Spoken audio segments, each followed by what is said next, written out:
ಎಲ್ಲ ಸೆಲೆಬ್ರಿಟೀಸ್ಗೆ ಮತ್ತೊಮ್ಮೆ ಕನ್ನಡ ಚಾಪ್ಟರ್ ನಿಗೂಢ ಚಾನಲ್ ನಿಮ್ಮೆಲ್ಲರಿಗೂ ಸ್ವಾಗತ. ನಮ್ಮ ಬ್ರದರ್ ಒಬ್ರು 30 ದಿನಗಳಲ್ಲಿ ಬೈಗುಳ ಕಲಿಯಿಂದ ತುಂಬಾ ಅದ್ಭುತವಾಗಿರೋ ಕನ್ನಡ ಒಂದು ಶಾರ್ಟ್ ಮೂವಿ ಮಾಡಿದ್ದಾರೆ. ಸೀರಿಯಸ್ ನಮ್ಮ ಟೀಮ್ ಎಲ್ಲ ಕುತ್ಕೊಂಡು ನೋಡ್ದ ಬೇರೆ ಲೆಕ್ಕಾಚಾರ ಶಾರ್ಟ್ ಮೂವಿ ಸೀರಿಯಸ್ ಆಗಿ. ಮತ್ತೆ ಇನ್ನೊಂದು ವಿಷಯ ಹೇಳ್ಬೇಕು, ಎಲ್ಲಾರು ಇವಾಗ ಟ್ರೆಂಡ್ ಸೃಷ್ಟಿ ಮಾಡಿದ್ದಾರೆ ಕ್ರಿಯೇಟರ್ಸ್ ಎಲ್ಲ. ಇವರು ಒಂದ್ ಟೈಮಲ್ಲಿ ಟ್ರೆಂಡ್ ಸೃಷ್ಟಿ ಮಾಡಿದ್ದಾರೆ. ನಾನ್ ಕೂಡ ಫ್ಯಾನ್, ನಮ್ಮ ಟೀಮ್ ಕೂಡ ಫ್ಯಾನ್ ಖಂಡಿತವಾಗ್ಲು. ನಮ್ಮ ಸುಪ್ರೀಂ ಬ್ರೋ ಅಂತೂ ಸಿಕ್ಕಾಪಟ್ಟೆ ನೆಕ್ಕಿನ ಕಾಮಿಡಿ ಟೈಮಿಂಗು ಪಂಚಿಂಗ್ ಎಲ್ಲ ಸಾಗದಾಗಿದೆ. ಸೊ ಹೀರೋಯಿನ್ ಬಗ್ಗೆ ಹೇಳಿದಲ್ವಾ, ಹೀರೋಯಿನ್ ಬಗ್ಗೆ ನಾವ್ ಹೇಳಕ್ಕಾಗಲ್ಲ ಸರ್. ಅವರೇ ಅದೇ ವಿಡಿಯೋ ನೋಡಿದ್ರೆ ಗೊತ್ತಾಗುತ್ತೆ ನಿಮ್ಗೆ. ಹೀರೋಯಿನ್ ನೋಡೋಕೆ ವಿಡಿಯೋ ನೋಡಿ ಖಂಡಿತ. ಮತ್ತೆ ಅದರಲ್ಲಿ ಒಬ್ಬ ಟೀಚರ್ ಬರ್ತಾರೆ, ಆ ಟೀಚರ್ ಕ್ಯಾರೆಕ್ಟರ್ ಇಷ್ಟ ಆಗುತ್ತೆ ಸೀರಿಯಸ್ ಆಗಿ. ಬ್ರದರ್ ಟೀಚರ್ ಕೌಂಟರ್ ಕೊಟ್ಟಿರೋದು ಸಕ್ಕತ್ತಾಗಿ ಅನ್ಸುತ್ತೆ. ಸರ್ ನಿಜ ಸಿನಿಮಾ ರಂಗಕ್ಕೆ ನಿಮ್ಮ ಕೊಡುಗೆ ತುಂಬಾ ಅಪಾರವಾಗಿ ಬೇಕಿದೆ. ಮತ್ತೆ ಸುಮಾರು ಜನ ಟ್ಯಾಲೆಂಟ್ಸ್ ನಾನು ನೋಡಿದೀನಿ, ಅವರೆಲ್ಲರಿಗೂ ನಿಮ್ಮ ಮುಖಾಂತರ ಒಂದು ದಾರಿ ಆಗ್ಬೇಕು. ಕನ್ನಡ ಇಂಡಸ್ಟ್ರಿ ಒಂದು ಒಳ್ಳೆ ಅಲೆನೇ ಎಬ್ಬಿಸ್ತಿರೋ ಎಲ್ಲ ನಂಬಿಕೆ ನನಗಿದೆ. ಖಂಡಿತವಾಗ್ಲೂ ಅದ ಧೂಳೆಪ್ಸಿ ಮತ್ತೆ ನೀವು ಬೆಳೆದಂತ ಕಲಿಕೆ ನಮ್ಮನ್ನು ಮರಿಬೇಡಿ.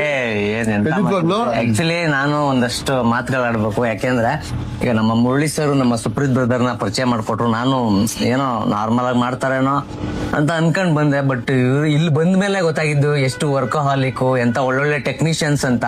ತುಂಬಾ ಅದ್ಭುತವಾದ ಟೆಕ್ನಿಷಿಯನ್ಸ್. ಇವ್ರು ಕನ್ನಡ ಚಾಪ್ಟರ್ ನಾನು ನೋಡಿರ್ಲಿಲ್ಲ, ಬಟ್ ನೋಡ್ದೆ. ಅದ್ರಲ್ಲಿ ಬರುವಂತ ವ್ಯೂಸ್ ಆಗ್ಲಿ ಮತ್ತೆ ಅವ್ರು ಮಾಡೋಂತ ಕಂಟೆಂಟ್ ಆಗ್ಲಿ ಅದ್ಭುತವಾಗಿತ್ತು. ಮತ್ತೆ ನಮ್ಮ ನಿಗೂಢ ಬ್ರದರ್, ನಮ್ಮ ಸುಪ್ರೀತ್ ಬ್ರದರ್, ಅವರು ಕೂಡ ಅದ್ಭುತವಾದ ಟ್ಯಾಲೆಂಟ್. ನಿಜವಾಗ್ಲೂ ಈ ಟೀಮ್ ಒಳ್ಳೇದಾಗ್ಲಿ. ಯಾಕೆಂದ್ರೆ ನನ್ಗೆ ಓಕೆ ಒಪ್ಕೊಳ್ಳೋಣ, ಟ್ರೆಂಡ್ ಸೆಟ್ಟರ್ ಅದೆಲ್ಲ ಸೆಕೆಂಡ್ರಿ. ಅದೆಲ್ಲ ಇವಾಗ ಟ್ರೆಂಡ್ ಅಲ್ಲಿ ಇರೋರು ಮಾತ್ರನೇ ನಡೆಯೋದು. ಅದು ನನ್ಗೆ ಅರ್ಥ ಆಗ್ತಾ ಇದೆ ಇವಾಗ. ಬಟ್ ಇವ್ರು ಮಾಡುವಂತ ಇವ್ರು ಕೊಡ್ತಿರೋಂತ ಸಪೋರ್ಟ್ ಇದೆಯಲ್ಲ, ಇದಂತೂ ತುಂಬಾ ಅದ್ಭುತವಾದ್ದು. ಇವ್ರ ಸಪೋರ್ಟ್ನ ನಾನು ಯಾವತ್ತೂ ಮರೆಯಲ್ಲ. ಒಂದು ಇವ್ರಿಗೆ ನನ್ನ ಕಡೆಯಿಂದ ಏನ್ ಸಪೋರ್ಟ್ ಅವಶ್ಯಕತೆ ಇಲ್ಲ, ಇವ್ರ ಕಡೆಯಿಂದ ನನಗೆ ಇರೋದು. ಖಂಡಿತವಾಗ್ಲೂ ಮಾಡೇ ಮಾಡ್ತೀನಿ ನಾನು. ಪ್ರೀತಿ ಇರ್ಲಿ. ನಮ್ಮ ಗಿರಿ ಬ್ರೋ ಅಂತ ಸಖತ್ ಎಂಜಾಯ್ ಮಾಡಿದ್ದಾರೆ. ಏನ್ ಹೇಳ್ತೀವಿ ಗಿರಿ ಇವ್ರಿಗೆ? ಇಲ್ಲ ಇವ್ರನ್ನ ನಾನು ಯೂಶುವಲಿ ನಾನು ಚಿಕ್ಕ ವಯಸ್ಸಲ್ಲಿ ಇದ್ದಾಗ ನಾನು ಈ ಟಿಕ್ ಟಾಕ್ ಅಂತ ಬರ್ತಾ ಇತ್ತು.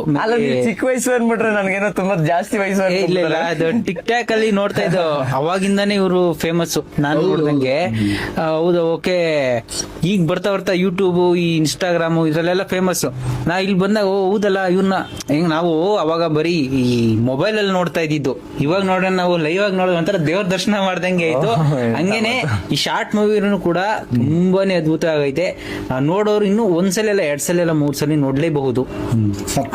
ಕಂಟೆಂಟ್ ಹಂಗೈತೆ ಸರಿನಾ. ನೀವು ಯಾರ್ಯಾರನೋ ಬೆಳೆಸ್ತೀರ, ಇವ್ರನ್ನ ಇನ್ನೂ ಹೇಳ್ಬೇಕು ಅಂದ್ರೆ ಕೆಟ್ಟಾಗಿ ಈ ವಿಡಿಯೋ ಮಾಡ್ತಾರಲ್ಲ ಅವ್ರನ್ನೂ ಬೆಳೆಸ್ತೀರಲ್ವಾ. ಹಂಗೇನೆ ಒಳ್ಳೆ ಕಂಟೆಂಟ್ಗೆ ಬೆಳೆಸಿ ಪ್ರೋತ್ಸಾಹ ಮಾಡಿ. ನೀವು ಇವತ್ತು ಬೆಳೆಸಿದ್ರೆ ಅವ್ರಿಗೂ ಫ್ಯೂಚರ್ಗೆ ಇನ್ನೂ ಒಳ್ಳೊಳ್ಳೆ ಕಂಟೆಂಟ್ ಕೊಡ್ಬೇಕು ಅಂತ ಅವರು ಇನ್ನ 3 ಸ್ಕ್ರಿಪ್ಟ್ ನ ರೆಡಿ ಮಾಡ್ಕೊಂಡ್ಬಂದು ನಮ್ಗೆ ತೋರಿಸಿದ್ರು. ಸರ್ ನೋಡಿ ಇಷ್ಟು 3 ಸ್ಕ್ರಿಪ್ಟ್ ರೆಡಿ ಮಾಡಿದೀನಿ, ಇನ್ನು ಮಾಡ್ಬೇಕು, ನನಗೆ ಇಲ್ಲಿ ಸಪೋರ್ಟ್ ಮಾಡಿದ್ರೆ ನಾನು ಅದಕ್ಕೆ ಕಾಲಿಡ್ತೀನಿ ಅಂತ ಹೇಳಿದ್ರು. ಮುಂದಕ್ಕೆ ಕಾಲಿಡ್ಬೇಕು ಅಂದ್ರೆ ನೀವು ಇವಾಗ ಸಪೋರ್ಟ್ ಮಾಡ್ಲೇಬೇಕು. Thank you. ಸೊ ಖಂಡಿತ. ಮತ್ತೆ ಇನ್ನೊಂದು ಮಾತು ಹೇಳಬೇಕು, ಯಾರ್ಯಾರು ಕನ್ನಡ ಚಾಪ್ಟರ್ ಓದಿಸಿದ್ದೀರಾ, ನಿಗೂಢ ಓದಿಸಿದ್ದೀರಾ, ನೀವು ಪ್ರತಿಯೊಬ್ಬರು ಆ ಶಾರ್ಟ್ ಮೂವಿ ಲಿಂಕ್ ನ ಓಪನ್ ಮಾಡಿ ಕಂಪ್ಲೀಟ್ ಕಮೆಂಟ್ ಮಾಡಿ. ನಿಮ್ಗೆ ಏನ್ ಅನ್ನಿಸ್ತು, good or bad whatever, ನೀವು ಕಮೆಂಟ್ ಮಾಡಿ ನಿಮ್ಮ ಅಭಿಪ್ರಾಯ ತಿಳಿಸಿ. ಅದನ್ನ ತಿದ್ದುಕೊಳ್ಳೋದು ಮುನ್ನಡೆಯೋದು ಅವ್ರಿಗೆ ಬಿಟ್ಟಿದ್ದು. ಮೂವಿ ಮಾತ್ರ ಏನೋ ಸುಮ್ಮನೆ ಬ್ರದರ್ ಪ್ರಮೋಷನ್ ಇಷ್ಟ ಹೇಳ್ತಾ ಇಲ್ಲ. ಭಗವಂತ ನಾಳೆ ಸಖತ್ತಾಗಿದೆ, ನೀವು ನೋಡ್ಬೇಕು. ಖಂಡಿತ ಅದು ನೋಡಿದಾಗ ಅಷ್ಟೇ ಅದ್ರ ವ್ಯಾಲ್ಯೂ ಮತ್ತೆ ಆ ಕ್ವಾಲಿಟಿ, ವಿಡಿಯೋ ಕ್ವಾಲಿಟಿ ಆಗಿರ್ಬೋದು, ಆಡಿಯೋ ಕ್ವಾಲಿಟಿ ಆಗಿರ್ಬೋದು, ಆ ಡಿಗ್ನಿಟಿ ಆಗಿರ್ಬೋದು, ವಿಡಿಯೋದಲ್ಲಿ ತುಂಬಾ ಅದ್ಭುತವಾಗಿ ಬಂದಿದೆ. ನೀವು ವಾಚ್ ಮಾಡಿ ಒಂದ್ಸರಿ ಗೊತ್ತಾಗುತ್ತೆ. ಲಿಂಕ್ನ ಬಯೋದಲ್ಲಿ ಹಾಕಿರ್ತೀನಿ, ಡಿಸ್ಕ್ರಿಪ್ಷನ್ ಕೂಡ ಹಾಕಿರ್ತೀನಿ, ನೀವು ಚೆಕ್ ಮಾಡಿ. ಸೊ ಇನ್ ಕೇಸ್ ಯಾರಿಗಾರು ಲಿಂಕ್ ವರ್ಕ್ ಆಗಿಲ್ಲ ಅಂತಂದ್ರೆ ವಿನೋದ್ ಆನಂದ್ ಅಂತ ಯೂಟ್ಯೂಬ್ ಚಾನಲ್ ನೇಮ್ ಇರುತ್ತೆ, ನೀವು ಸರ್ಚ್ ಮಾಡಿದ್ರೆ ಫಸ್ಟೇ ವಿಡಿಯೋ ಬರುತ್ತೆ, ನೀವು ಚೆಕ್ ಮಾಡ್ಬೋದು. Thank you so much.